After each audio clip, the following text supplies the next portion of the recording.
au déroulement de notre problématique et la démarche qu'on va suivre pour la réalisation et l'avancement de ce projet.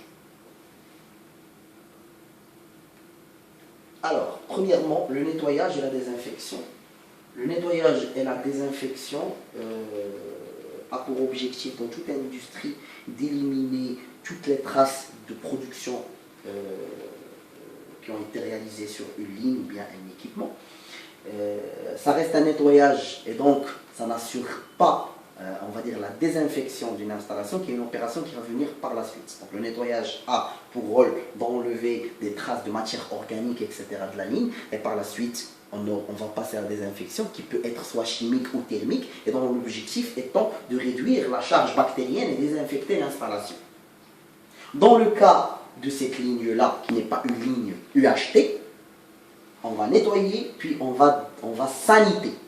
On ne va pas stériliser, on va saniter. Donc on est limité à des traitements thermiques à hauteur de 98 degrés, parce qu'on ne peut pas dépasser les 100 degrés, parce que les lignes sont à pression atmosphérique. Il y a des méthodes, il y a certaines lignes particulières comme la machine de conditionnement dont la fragilité ne nous permettrait pas d'aller vers une désinfection thermique et là on adoptera des désinfections chimiques en utilisant des solutions comme l'oxonia, etc. Alors le nettoyage qui prend la plus grande partie de notre sujet et non pas la désinfection parce qu'on est dans le nettoyage pour ce projet-là. Alors il se base sur le principe TACT, donc température, action mécanique, concentration et temps. Ce sont les principes même de Neptune, qui est la méthode qu'on a utilisée. C'est le référentiel qu'on a utilisé pour le suivi de notre problème. Alors, dans l'industrie, on utilise le nettoyage de différentes façons. Il y a le nettoyage manuel. Dans notre cas, il y a des bras morts, il y a des zones qui devraient être vérifiées suite à un nettoyage, puis qui vont être refaites manuellement, parce que ce sont des zones qui ont été identifiées comme des zones mortes, et dans lesquelles le nettoyage en ligne n'est pas capable d'enlever à 100% les traces de matière organique. Donc, on a aussi le nettoyage à haute pression, et donc là, c'est des jets d'eau à une certaine, pour assurer une bonne, c'est de la pulvérisation directe avec une haute pression pour qu'on assure un nettoyage, et ça, c'est pas le système qu'on applique, c'est pas notre cas dans le pilote. Après, il y a les tunnels de nettoyage et machines à laver.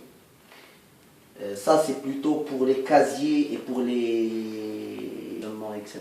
Donc, ce n'est pas le cas aussi dans le pilote. Donc, le pilote, pour le moment, il se situe dans le nettoyage manuel, mais aussi dans le nettoyage en place. Parce que c'est un process en ligne, et qui fait un process en ligne automatisé, ça veut dire sans désassembler toute l'installation, il faut qu'on assure de nettoyabilité, idem qu'une ligne industrielle. Donc, on est plus ici, dans le nettoyage en place, et à une certaine proportion selon les procédures que j'ai trouvées pendant on est sûr aussi du nettoyage manuel des zones mortes. Mais on s'est plus focalisé sur le nettoyage en place. Ok? Donc on est dans une installation pilote qui dispose d'un 200 litres/heure et d'un 60 litres/heure. On a zoomé sur le 200 litres/heure. Sur le 200 litres/heure, on a des activités de nettoyage et de désinfection. Par contre, notre sujet était dans le nettoyage. Et dans le nettoyage, on a deux types de nettoyage, le manuel et le nettoyage en place. Et on s'est focalisé sur le nettoyage en place plus particulièrement. Ça, c'est pour vous situer dans le champ de notre étude.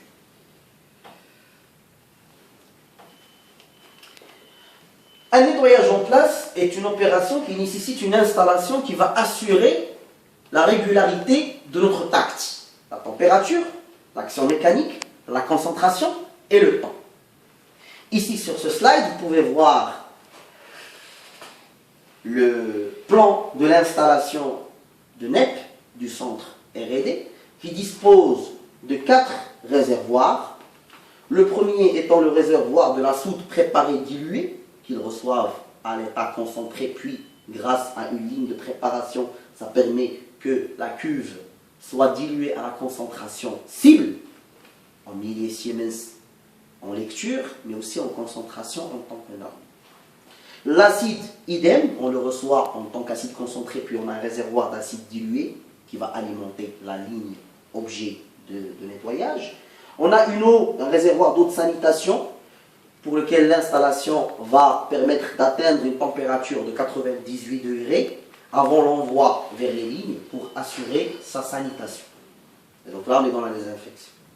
Puis, on a l'eau de rinçage, qui est une étape aussi importante dans le nettoyage parce que ça permet de rincer les lignes avant d'envoyer les solutions de nettoyage. Dans un premier temps, pour enlever les surplus de matière organique avant d'envoyer le principe actif de nettoyage. Et comme ça, on a moins de consommation de soude et d'acide parce qu'on a enlevé déjà les souillures pour ne laisser que ce qui ne veut pas s'enlever avec de l'eau. Puis on va envoyer de la soude qui va permettre d'interagir avec la matière grasse, qui va permettre de passer en saponification, qui va permettre par la suite, par une étape de rinçage intermédiaire entre la soude et l'acide, de rincer cette soude-là, qui va partir avec de l'eau.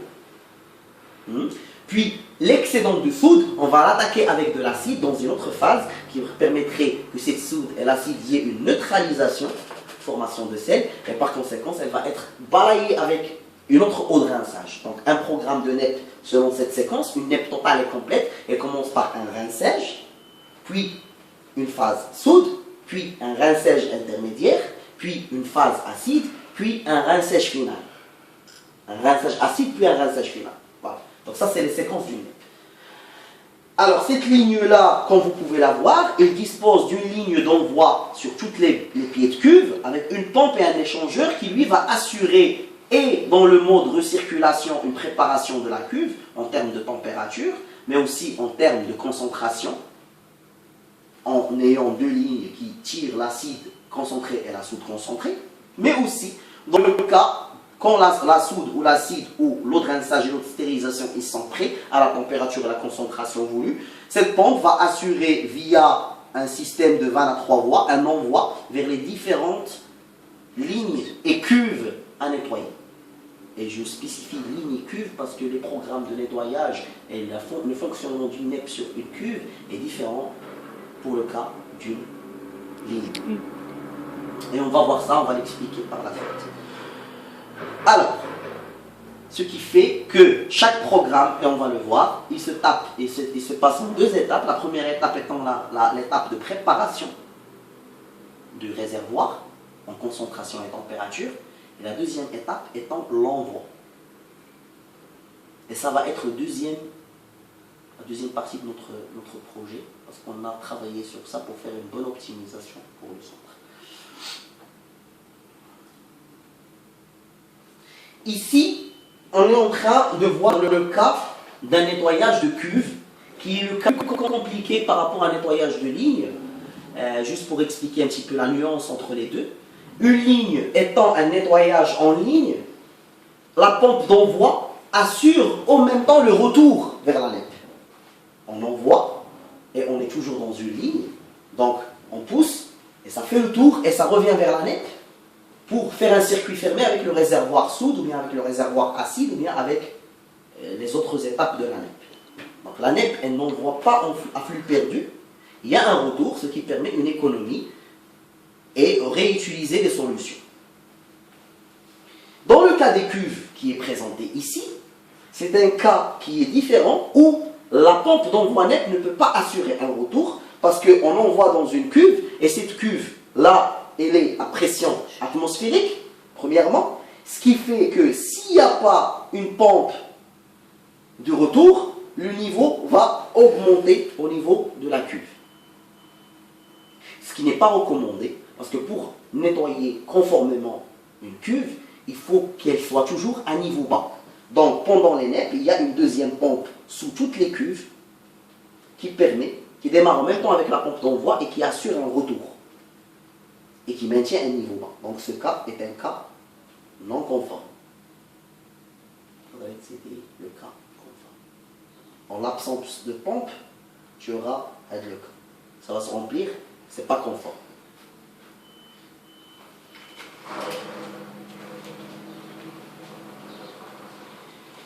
Alors, comme je l'ai déjà expliqué, un programme de NEP se déroule en étapes qui sont séquencées sur le programme de nettoyage. Donc, des vues flow, des vues plateforme, des vues process, mais aussi de la vue programme et analyse fonctionnelle du programme. Étape 1, comme je l'ai déjà expliqué, rinçage à froid à l'égout. Ça veut dire que c'est l'étape où on va envoyer de l'eau dans la ligne ou bien dans la cuve pour enlever les grosses quantités de matière qu'il y a déjà. L'étape 2 étant le remplissage des réservoirs NEP, et ça veut dire que c'est des phases de préparation où la NEP va vérifier que ces cuves sont pleines et que les conductivités et les températures sont conformes. Donc c'est des phases de préparation. Après on passe à l'étape d'introduction soude ou bien introduction acide. Ça dépendra du cas si on est dans un nettoyage total ou bien dans un nettoyage partiel, parce que le nettoyage partiel, on va faire que la soude et on ne va pas faire l'acide. Donc le programme est plus rapide. Après, on a trouvé une procédure de nettoyage au sein du centre par rapport à leur étude HACCP du moment qu'ils sont certifiés ISO 22000 et 9001, que pour un arrêt qui est inférieur à 24 heures, ou bien inférieur à 24 heures, on va se limiter à des nettoyages partiels, mais si on atteint les 48 heures, on va passer sur un nettoyage total, donc soude et acide. Et ça a été validé microbiologiquement déjà par le centre avant de décider de ces règles de gestion des rêves. Alors, pendant l'introduction de la soude va être envoyée, ou bien la solution nettoyante va être envoyée dans la ligne, puis elle va assurer un retour dans le cas des cuves par une pompe de retour, dans le cas des lignes, il n'y a pas besoin, donc c'est la ligne d'envoi qui assure, la même pompe va assurer le retour, et revenir vers la NEP. Et donc ça passe en circuit fermé pour assurer un certain temps de recirculation dans la soude. Puis on a une étape de rinçage qui permettra de récupérer déjà le volume qui est piégé dans la ligne pour éviter des pertes. Ça veut dire qu'il y a un bouchon d'eau qui va pousser la soude ou bien l'acide pour assurer son retour vers la cuve. Et il y a un conductivimètre qui lui détecte à l'instant où la conductivité elle a changé, ça veut dire que l'eau elle est arrivée pour switcher la vanne vers l'égout, pour pousser l'eau vers l'égout, parce qu'elles ne peuvent pas récupérer cette eau dans le réservoir de soude, sinon ça va diluer notre soude qui est déjà préparée. Donc le programme a été pensé depuis le début comme une NEP industrielle qui est orientée performance et optimisation des coûts. Puis bien sûr l'acide, rinçage et rinçage final, ce qui va assurer vers la fin une ligne ou un équipement propre, qui n'est pas désinfecté. Parce que ce n'est pas le sujet de notre projet, mais il y a une étape qui va suivre par la suite, qui est la sanitation de l'équipe. Ici, on a schématisé un petit peu les étapes. Alors, comme vous pouvez le voir, là c'est le cas d'une cuve. On reprend le cas de la cuve, par exemple une cuve de poudrage avec une boule de nettoyage, ici, et une pompe de retour vers la NEP, et ici, cette partie-là, c'est la NEP. Donc on a la cuve d'eau de rinçage, la cuve de soude, la cuve d'acide et la cuve d'eau de sanitation. Il y a une animation dessus? Si je clique, il y a une animation? Non. Pas d'animation. Alors, la NEP va assurer un envoi vers la boule avec un certain débit qui va assurer une certaine pression qui, au niveau de la boule qui a été dimensionnée en conséquence, va nous donner une projection sur l'ensemble des parois pour assurer soit le rinçage, soit la dispersion de la solution de nettoyage, etc. Une deuxième pompe en bas de la cuve, comme on l'a déjà expliqué, va assurer le retour vers la NEP, soit vers le rinçage dans le cas du rinçage, soit vers la soude dans le cas de l'introduction de la soude, soit vers l'acide, etc. Donc c'est ça le principe. Par exemple, dans ce cas-là, on est en train de voir l'étape de soude. Donc on est en circuit fermé avec une onde. Ici, on va voir le cas d'un... Voilà, qu'est-ce qu'on a? Voilà. Là, c'est le cas de l'acide aussi, avec le circuit en retour. Voilà, ça va passer par là et ça va revenir vers l'acide.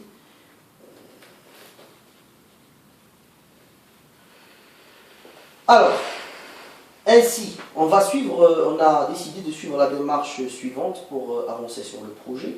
La première étape était d'étudier et de relever la situation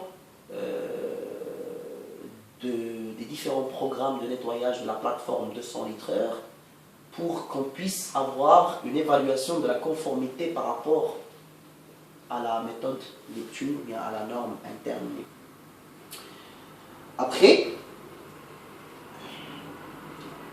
à l'issue des résultats qu'on va avoir, il y aurait un plan d'action pour rentrer dans la conformité Neptune, qui va être soit des leviers d'amélioration sur les débits, ou bien des leviers d'amélioration sur les concentrations à adopter, ou bien sur les temps à adopter.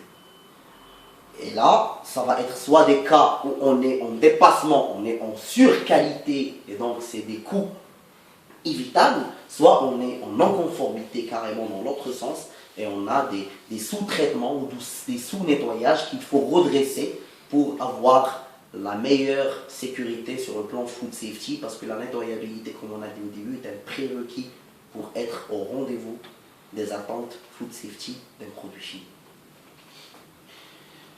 La validation des nouvelles recettes par la ligne de la NEP. Alors cette étape-là va consister après mise en application de l'ensemble des recommandations et du plan d'action défini sur base des écarts qui ont été détectés, on va valider, et on a choisi de valider la nettoyabilité des lignes après les changements grâce à la TPmétrie, qui est une méthode qui nous permet de détecter les traces organiques sur la ligne sur les eaux de rinçage final. Puis, il y a eu un deuxième volet qui est l'optimisation du temps de nettoyage sans remettre en cause la nettoyabilité des lignes, parce que comme vous l'avez déjà vu, la NEP actuelle, la NEP dont disposait le pilote, est une NEP dont la ligne d'envoi, dont la pompe d'envoi et l'échangeur d'envoi assure lui-même l'étape de préparation.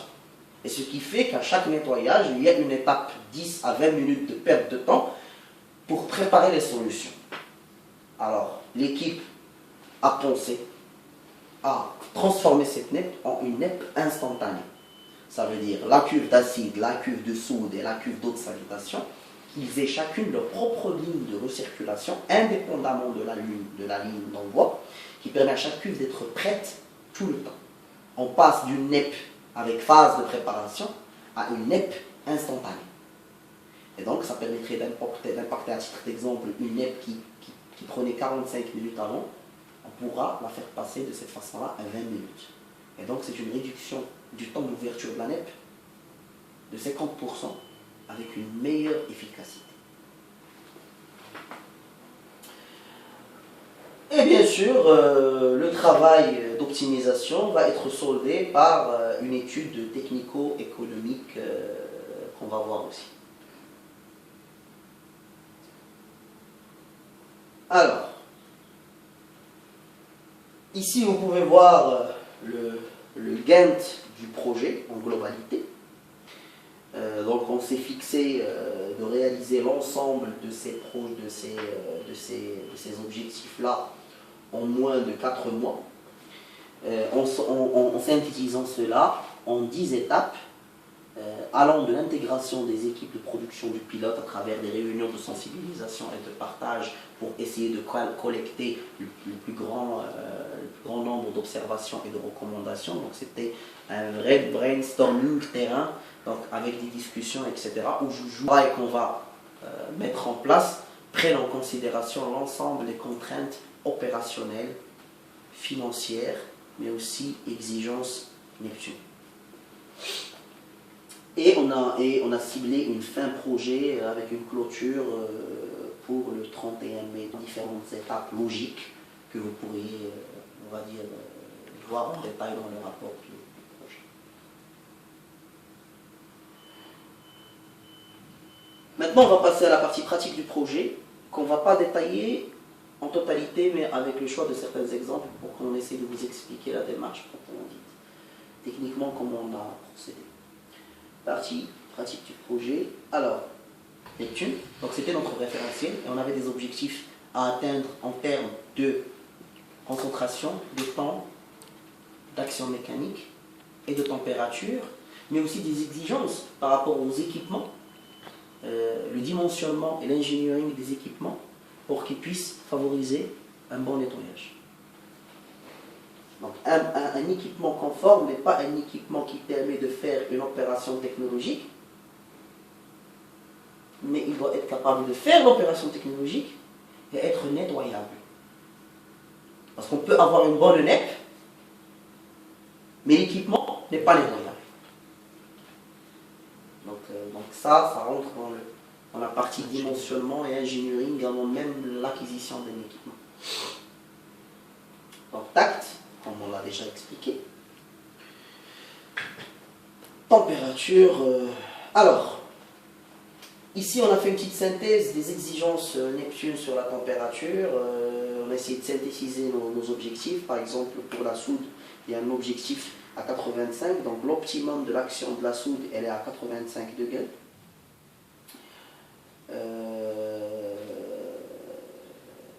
Et ça, c'est par rapport aux cibles d'envoi. Et sur le tableau en bas, c'est les cibles de retour tolérables et acceptables. L'action mécanique Neptune aussi exige une cible qui est de 1,5 à 2 mètres secondes minimum sur un équipement ou une boule de nettoyage, etc. On parle en mètres par seconde parce que c'est des exigences qui sont valables pour toute taille de ligne, parce qu'après, selon le débit de la ligne et selon la section de ces conduites, on peut recalculer notre vitesse linéaire et par conséquent, on peut se positionner par rapport à la norme. Donc c'est une norme valable pour toute échelle industrielle. La concentration, elle est aussi exprimée comme objectif au niveau de la méthode Neptune. Ici par exemple, les cycles de concentration cuve, solution NEP, et là on a des concentrations en pourcentage. À l'échelle industrielle mais aussi à l'échelle pilote, la concentration elle est mesurée par conductivimétrie. Et comme vous allez le voir, on a pu traiter ce sujet-là en développant un modèle ou bien une carte de projection, concentration, conductivité, pour que nous puissions interpréter, traduire plutôt les recettes existantes au niveau du programme de gestion des NEP au niveau du pilote, qui sont exprimées en millésimes, les convertir en concentration pour qu'on puisse faire leur interprétation par rapport aux normes. Le temps. Alors le temps aussi, il y a une exigence, comme on l'a dit. Donc en fin de compte, Neptune donne des exigences sur les 4 volets du pacte. Et donc, on a eu tous les éléments nécessaires pour qu'on puisse évaluer le niveau de conformité de l'installation sujet de cette étude.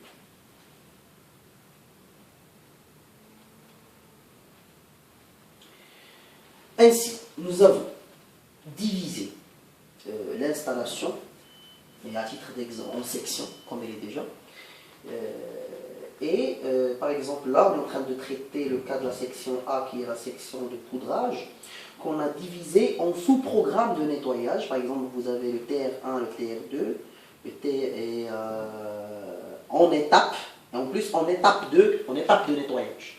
Ça veut dire, par exemple, là, on a la section A, qui est scindée en deux, dans ce cas-là, en 2 lignes, nettoyage des cuves, nettoyage de la ligne de poudrage. Et par exemple, dans le cas des cuves, elle est scindée encore une fois en opération de nettoyage. Premier rinçage, soude, acide, rinçage final.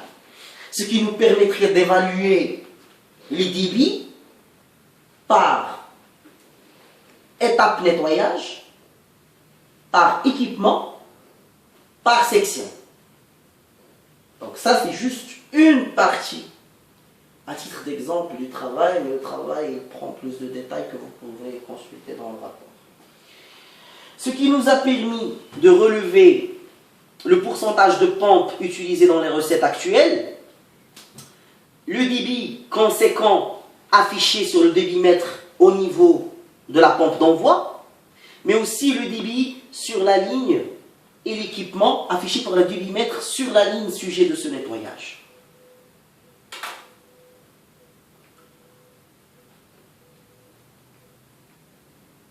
Ainsi, nous avons calculé à partir de ces débits-là les vitesses linéaires conséquentes grâce à l'exploitation d'équations de conversion géométrique normale. On a une section, on a un débit, donc on peut calculer une vitesse linéaire. Et de comparer ces résultats-là par rapport aux normes, la cible Neptune, pour sortir avec une classification de 3 catégories, dans la cible, dans la tolérance et l'acceptabilité, et dans la non-conformité.